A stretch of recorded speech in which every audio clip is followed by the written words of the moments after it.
நம்மளை காணாம நேசிச்ச ஒரே ஒரு உறவு நம்முடைய தாயின் தகப்பனும் தான்.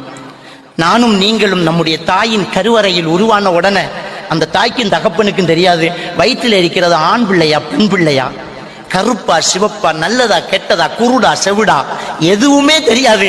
என் பிள்ளை குழந்தைக்கு நின்றுடுச்சு, நாங்க பிரெக்னன்ட் ஆயிட்டோம், கர்ப்பிணி ஆயிட்டேன், என் வைஃப் முழுகாம இருக்கிறா, குழந்தை கிடைக்க போகுது, அப்படி என்கிற ஒரு சந்தோஷத்தை பார்க்க முடியும். நம்மளை அவங்க பார்த்திருக்க மாட்டாங்க.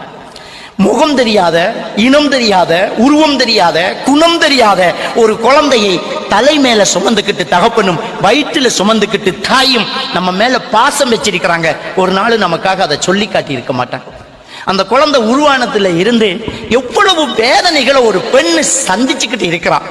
வாந்தி, மயக்கம், தலைச்சுத்து, சிலதை சாப்பிடணும், சிலதை சாப்பிடக்கூடாது, இது மாதிரி குனியக்கூடாது, இப்படியெல்லாம் தூங்கக்கூடாது, அப்படி வேகமா நடக்கக்கூடாது, அப்படி என்று குழந்தை குழந்தை என்று பதறிக்கொண்டிருப்பது தான் நம்முடைய தாயும் தகப்பன்.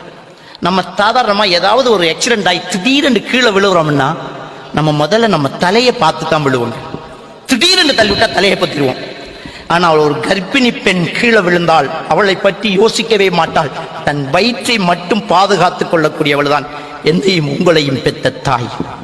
என் பிள்ளை என் பிள்ளை என் பிள்ளை என்றே அந்த தாய் அந்த குழந்தைக்காகவே தன்னை அர்ப்பணித்துக் கொள்கிறார்.